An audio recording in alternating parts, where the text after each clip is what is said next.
سپاس بۆ جەنابتان بۆ بینەرانی کەناڵی نافتی ئەوەی کە ئێمە وەکو هەم لیژنەی سامانە سروشتەکان کە پێویستە بە مۆزوعی نەوتیەوە ئەو ئەوانەی کە زیاتر لە مۆزوعی ڕێکەوتنەکەوە چەند جارێک وەفدی دانووسانکار دوای سەردانەکانیان بۆ بەغداد لەگەڵ لیژنەی سامانە سروشتەکان و لیژنەی داراییە کۆبوونیان کرد باسیەوەیان کرد کە ئەو هەم مادەی بۆ مادەی 11 یاسای بودجەیش بەو شێوازە حکوومەتی هەرێمی کوردستان ڕەزامەندە بە جێبەجێکردنی کۆی گشتی یاساکەوە و ئێمە دوێنێ وەزیری داراییش لە لیژنەی دارایی باسی پرسیاریەوەمان کرد کە بۆچی ئەم ڕێکەوتنە نەگەشتووەتە ئەنجام و ئێوە چیتان کردووە بۆ جێبەجێکردنی ئەم ڕێکەوتنە باسیەوەی کرد کە ئێمەوەکۆ حکوومەتی هەرێمی کوردستان ئەقیامان وتووە و ئێمە ئامادەین بە دانی ئاقیامی نەوتەکە و دانی ئەوەی کە پێیوەسە بە پارەی نانەوتی و خاڵە گومردیەکان و دامەزراوە فیدراڵیەکان لە 150 داهاتە ناوخۆیەکان و خاڵە سنووریەکان و لەگەڵەوەشدا ئێمە دانیشتنمان کردووە ئەمڕۆ دوێنێوتی ینی سبەی بۆ ئەمڕۆ لەگەڵ TBI بانقی TBI دانیشتنەکەین بۆ ڕێکەوتن و ئێمە ڕێکەوتمان کردووە لەگەڵ چاودێری دارایی و ئەوانەی کە پێیوەست بن هەموو داتاکانمان خسوڵە بەردەستی بەڵام ئێستا وە سەرۆکی ئەنجومەنی وەزیران چەند جارێک قسە کراوە لەلایەن هەم کاکوبات و هەم کەسانی بەرپرس لە ناو حکوومەتی هەرێمی کوردستانە قسە لەگەڵ کازمیا کرا ئەو قەنەعەتی بەوە بووە کە پارەکە سەرفەکرێ خەرجەکرێ بەڵام ئێستا کێشەیەکی جەوەری هاتووتە پێشەوە ئەوەیە کە وەزیری دارایی بە بەڕوونی و بە ڕاشکاوی باسیەوەی کردووە کە ئێمە لە سەدا 12.7 نەفقاتی فعلی هەژدە محافەزەکە خەرجەکەین بۆ حکوومەتی هەرێمی کوردستان یا پشکی هەرێمی کوردستان کە ئەمەش بەپێی ئەمە بێت حکوومەتی هەرێمی کوردستان بەمە ڕەزامەند نییە و ئەمە کاتاوەی چونکە بە مەقاسا ئەو پارانە دەرەکرات پارەیەکی وان نامێنێتەوە بۆ ئەوەی کە لە حکوومەتی ناوەندی بینێرێت بۆ حکوومەتی هەرێمی کوردستان یعنی تاکو ێسەر لە گفتوگۆدان و دەرگاکان دانەخراوە بەڵام ئەوەی کە وەزیری دارایی بێمەوت ئایا پارە دەنێرە بەغدادە و بەڕێزیان باسیەوەی کرد کە علمی مەگەر لە غەیبەوە بێت چونکە تاکو ئێستا نەنیەت هێنە قەنەعەت هێنە بەڵام ئێمە هەموو ڕێگاکانی خۆمانمان وەگەر بەم شێوەیە بەردەوامی هەبێت و تا ئێستا حکوومەتی ناوەند وە خۆشت دەڵێی تا ئێستا گفتوگۆ بەردەوام و هیچ دەرگایەکدا نەخراوە موچەیە مانگە چی لێ دێت ئایا پارەگەرنێت لە بەغداوە هەرێم دەتوانێت موچە داش بکات بەڵێ بە بڕای ئێمە ئەگەر بەغدادیش پارە نەنێرێت بۆ پارەی لە نەوتا هەیە توانێت موچە دابش بکرێت لە کاتی خۆیدا و ئەگەر ئەو گەندەڵی و ناشەفافی ناڕوونی لە نەوتا هەیە کەم بکرێتەوە باوەڕمان وایە بە تەواوەتی توانرێت موچە بەبێ لێ بڕینەوە و لە کاتی خۆشیا دابشکرێت چونکە ئێمە پرسیاریەوەمان کرد لە بەڕێز وەزیری دارایی ئایا ڕاستە کێشەی موچە پێیوەسە بەوەی کە هەندێک خەلەلی تەکنیکیە بۆ یا پارە نێنراوەتەوە لە پارێزگایەکە بۆ پارێزگایکە ئەو باسیەوەی کرد کە ئێستا ئێمە 130 میلیارد دینار لە داهاتی ناوخۆ دەستکەوتووە و باسیەوەی کرد لەو ئەوەی کە خۆتەزانی ئێستا نرخی نەوت لە هەرێمی لە جیانە ئێستا کە من قسە لەگەڵ جەناب تاکەم بەرز بۆتەوە بۆ $73 و سەرۆکی حکوومەت ئاماژەی بۆ کرد کە ئێمە $8 کەمتر لە بازاڕی فرۆشین ئەگەر ینی بە $65 بیفرۆشن نزیکە بێتەوە لە $800 میلیۆن بەڵام حکوومەتی بەڕێز وەزیری دارایی ئاماژەی کرد کە لەم 2 مانگی ڕابردووە ئەم مانگە و مانگی پێشوو 300 ملیۆن دۆلار لەو پارەی فرۆشتنی نەوتە هاتوۆتە خەزێنەی وەزارەتی دارایی و لەگەڵ 130 ملیارد دینار و ئەوەی کە هی داهاتی ناوخۆی و خاڵە سنووریەکانیش ینی بەها خاڵە سنووریەکان و داهاتی نانەوتی و ناوخۆی و نزیکە بێتەوە لە 280 ملیارد دینار و ئەمە باشە تاکسەرکۆ ئەو ژمارەی کە باسی دەکەی کە دەڵی تەنها هاتوۆتە سەر حساببانکی یاخود وەزارەتی دارایی ئەی ئاگاداری ئەو بەشەی تری نین بۆ کۆ ڕۆشتووە ئێوە کاندامن لە لیژنەی دارایی و لە هەمان کاتیشدا بەشدارن لە حکومەتدا و جێگری سەر حکومەت بەڵێ بەڵێ باخان ئەم پرسیارە ئێمە زۆر ینی جوابی ئەومان داوە کە ئێمە داتا خەینە پێشیان باسی گەندەڵی و ناشەفافیەکەن ئەومان پێڵەن کە ئێوە بەشدارن لە حکوومەتە و ئەوە بێ بەڵێمە بەشدارین لە حکوومەتە و هێزێکی سەرەکی پێکێنەری حکوومەتین و چاومان لە هیچ کاتێکدا ناخین لە گەندەڵی و دزی و ئەو بەفیڕۆدانەی کە لە داهاتی نیشتیمانی و سامانی ئەم وڵاتە ئاکرێت و یەکێک لەو خەلانەی کە ئێمە داوامان کردووە چاکسازی بکرێت لە مەلەفی نەوتیە و ئەو پارەی کە کێشەمان هەیە ئێمە نزیکی وەزارەتی سامانە سروشتەکان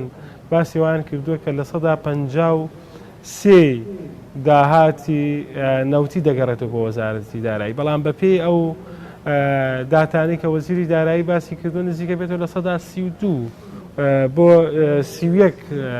داهاتەکە گەڕاوەوە یعنی ئێمە کێشەمان لەسەر ئەو لە 120 ڕاستە ئێمە قەرزی تورکیامان لەسرە و ئەوەی کە ینی هینەکەیشی دیار نییە چونکە چۆنەڵێ سەرچاوەکەیشی دیار نییە ئەمە داوامان کردووە پەرلەمان کۆبوونەوە بکات لەسەر ئەو قەرزانەی کە هەیەی و لەگەڵەوەیشدا هاوبەشی کۆمپانیەکانی نەوت بە هەمان شێوە پارێکی زۆر سەرفەکرێت و بێ پیاچوونەوە بکرێت بۆ گرێبەسانەی کە حکوومەتی هەرێمی کوردستان کردوێتی ینی ناکرێت ئێمە ئەومان بە تیمی حکوومەتی خۆیشمان وتووە کە تا چەند ئێمە نرخی نەوت لە 20 دۆلارەوە بوو بە هەمان شێوە لێبڕی نەبوو و ئێستا بەرز بێتەوە بۆ نزیکی 6 دۆلار هەر بە هەمان شێوە بە 25 مانگ و لە سا 21 بێت بە سەرۆکی حکوومەتمان وتووە پرسیارمان ئاراسی کەواتەوە تیمی یەکێتی لە حکومەتداگاداری داهاتی نەوتنی تاکسەرکۆ من وەکو پەرلەمانتار لە لیژنەی سامانە سروشتەکان نەخێرێمە داوامان کردووە وەزیری سامانە سروشتەکان بێتە پەرلەمانەوە 3 جار داوامان کردووە وەزیری سامانە سروشتەکان بێتە لیژنەی سامانە سروشتەکان تاکو ئێستا نەهاتۆتە لیژنەی سامانە سروشتەکانەوە و لەوەتەی دەست بەکار بووە پێشووتری سەرۆکی حکوومەت وەزیری سامانە سروشتەکان و بە هەمان شێوە وەکو وەزیر نهاتوۆتە لیژنەی سامانە سروشتەکانەوە پرسیارمان ئاراسە کردو لەسەر گرێبەستەکان و لەسەر داهاتی نەوتی وەڵاممان وەرنەگرتووە بۆیە ئەوەی کە ئێمە ئەوەی کە هەوڵەکانمان بەردەوامە بۆ مۆزوعە بۆ ئەوەی کە ئێمە دوای ئەوەی کە 57 واژوومان کۆ کردەوە لە بۆ ئەوەی کە لەسەر لێبڕێنی موچەوە داهاتی نەوت و خاڵە سنووریەکان بڕیارە حکوومەتی هەرێمی کوردستان ڕەزامەندی پیشاندا وەزیری سامانە سروشتەکان و وەزیری دارایی و وەزیری پلاندانان لە هەفتەی ئایندا بەپێی ئەوەی معلومات ئەگەر گۆڕانکاری یا پێشاتێک نێتە پێشەوە دێنە پەرلەمان لەسەر داهات و چۆنێتی ئەو گومانانەی کە ئێمە هەمانە یا هاوڵاتیان هەیەە بە تایبەتی لەسەر داهاتی نەوتی کە زۆرینەی سەرچاوی سەرەکی داهاتی ئەمێ چون ئێمە سێ سەرچاوی داهاتیان بەغا تا پێسە نادرێت و نەوتە کرد لە بەرنامەیەکی NRTە کە دەڵێت بەشێک لە داهاتی نەوت دەڕوات بۆ ئەشخاص ئێوە ئاگادارە ئەشخاص کێوە واتە ئەم لێرەدا باسی حزبیشی نەکردنها ئەشخاص تاکە کەسیە کە باسی وەڵام من بەڵێ بە دڵنیاییەوە من ئەلێرەوە داوا لە بەڕێزیانەکەم ناوی ئەو ئەشخاصانە بڵاو کاتەوە ئەگەر لە یەکێتیە خەڵکێک هەیە لە مەلەفی نەوتیا بە پارە بە شخصی وەرەگرێ هیوادارم لە کەناڵەکەی بەڕێستانەوە ناوی ئەعلان کرێ چونکە یەکێتی نیشتیمانی کوردستان ئەوەندەی مەبەستێتی لەم کابینە شەفافێتی نەوت بەرقەرار بکە و چاکسازی لە بواری نەوتا بکە کە یەکێکە لە داخوازیە نیشتیمانیەکانی هاوڵاتیانی کوردستان وهی زۆربەی ئێزە سیاسەکان بەڵام داینەمۆی هەڵگرتنی ئەمە یەکێتی نیشتیمانی کوردستانەوە ئێمە باوەڕمان نییە کە مەلەفی نەوتی لە وڵاتە شەفاف بێت. باشە کەواتە ئێوە وەک خۆتان بەشدارن لە حکومەتە ئەی لە هەمان کاتدا مەلەفی ناوخۆ لە ئێستادا داهاتی ناوخۆ ئەمەش لە هەمان کاتدا هەر شەفاف نییە؟ بەڵێ داهاتی ناوخۆ ئێمە وەکو لیژنەی دارایی لە ساڵی ڕابردووە سەردانی دەواازە سنووریەکانمان کردووە لە ئیبراهیم خەلیل حاجی ئۆمەران باشماخ پەروێزخان فیشخاپور ئەوانەی کە دەواازەی فەرمین یان نێودەوڵەتین و ئەوانەیەکشی دەواازە بچووکەکان سەردانیشمان کردووە سەرزێڕە لای بادینانەوە و ئەمانە و سەیرانبن و سەردانمان کردن. داهاتی ناوخۆیی بە تایبەتی خاڵە سنووریەکان بە پێی داتاکان بەڕێوەبەری گومرگەکان دایەتی بەدەستمان و ئێمە لیژنەی دارایی بانگێشتی بەڕێوەبەری گومرگی هەرێممان کردووە و لەگەڵ بەرپرسی دەواازەکان و بەڕێوەبەری گومرگەکان بۆی بێنە لیژنەی دارایی لەسەر کۆی داهاتی خاڵە سنووریەکان ڕوونکردنەوەمان بنێ بە پێی ئەوەی کە حکوومەتی وەزیری دارایی دوێنێ لا کۆبوونە لیژنەی دارایی باسیەکە کە شەفافێت هەیە لە مەوزوعی خاڵە سنووریەکانە لە داهاتەکەیە و باسیەوەی کرد کە گۆڕانکاری ئێستا ڕوویداوە لەوەی کە لە بۆ نمونەی هێنایەوە ئێمە لە حاجۆمەران و لە باشماخۆ هەمانە کە سنوورمان بە ئێرانوەیە ئێستا لە منزوریە نزیکە لە دەروی لە ناوچەی ١40 نزیکە لە پەروێزخانەوە بە 20 کیلۆمەتر ئێستا زیاتر جوڵە بازرگانیەکان ڕووی کروتە ئەوێ حکوومەتی هەرێمی کوردستان لە ڕێگەی 21 کۆمپانیەوە پارەیەکی زۆر لەو جوڵە بازرگانیان نابێت لە دەواازە سنووریەکانی عێراقەوە بە هەرزانتر و خەرجێکی کەمترە کرد کە داهاتی خاڵە سنووریەکان بە سیاسی کراوە ناگەڕێتەوە بۆ حکومەت و لە هەمان کاتیشدا موچە گرفتی بۆ دروست دەبێت داهات کەمی کردومە تا چەند ڕاستە تۆ چی دەڵی لەو بارەوە؟ من ئەوەی کە پرسیارم کردووە قسەکردن لە خۆڕە ینی هەندێک لایەن و هەندێک پەرلەمانتار ئەوەندەی تەرکیزە خەنە سەرەوەی کە باسی باشماق بکەن نایەن باسی حاجۆمەران بکەن بە دوواداچوون بکەن بۆ فیشخاپور بۆ ئیبراهیم خەلیل ئێمە پەرلەمانتارین بۆ هەموو کوردستان و دەواازە سنووریەکانیشی هەموو کوردستانە مڵکی شەخص و حیزب نییە و ئەوەی کە بەڕێوەبەری گومرگ باسی کردووە کە هەموو داهاتی خاڵە سنووریەکانە گەڕێتەوە بۆ خەزێنەی وەزارەتی دارایی دوێنێش وەزیری داراییش ئاماژەی بەوە کرد کە داهاتی خاڵە سنووریەکانە گەڕێتەوە بۆ خەزێنەی وەزارەتی دارایی و ئێمە بۆ دڵنیابوون لەوەی کە موسیر بوونێ لەوەی کە دەبێت بەڕێوەبەری گومرگی هەرێم کە لە پشتی ئێمە بێتە لیژنەی دارایی و لەگەڵ بەرپرسی دەواازەکانە ڕوونکردنەوەی زیاترمان بنێن لەسەرەوەی کام گۆڕانکاری جوڵەی بازرگانیە چییە یەکێک لە جوابەکانی بەڕێز وەزیری داراییەوە بکە ئێمە ڕۆژنامەی کشتتوکاڵیمانەیە کۆمەڵێک مەواد لە هین کراوە ینی چۆنە لە قەدەغە کراوە بۆی پشتیوان بێ بۆ بەرهەمی ناوخۆیی کە ئێستا لە وەرزیاوینیان هەندێک بەرهەمی ناوخۆیی پێدەگات جوڵەی بازرگانی لە 800 بارەوە کەم بووەتەوە بۆ 200 بار بەوەی کە زۆربەی لە پەروێزخانەوە سەوزە میواتە کشتتوکاڵیە.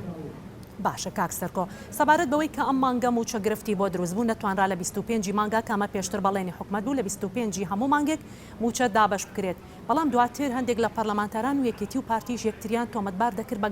نەگەڕانەوەی داهات بۆ وەزارەتی دارایی ئەمە چۆن بوو بۆچی لێرەدا باز لە داهات دەکرا لامان کادایەکێتی بۆ تۆمەتبار دەکرا کە داهاتی شاری سلێمانی نەگەڕێنراوەت و یاخود کۆمەڵێک داهاتی نەگەڕانڕێتەوە بۆ وەزارەتی دارایی و یەکێتیش بە هەمان شێوە باسی لەوە دەکرد کە پارتی کۆمەڵێک داهاتی خاڵە سنووریەکان ناگەڕێنێتەوە ئەم داهاتانە چین بۆ ناگەڕێنرێتەوە؟ ئەمە ئەو پرسیارەمان لە ئەزانین ڕقم لێدان قسەکردن بەبێ بنەما بەبێ داتای فەرمی بەڕاستی ئاعتیباری نییە منە ئاعتیبار بۆ قسانە دانانم کە باسیەوەکە سلێمانی پارە ناگەڕێنێتەوە و بێت وەزیری دارایی بەرپرسی سەرەکی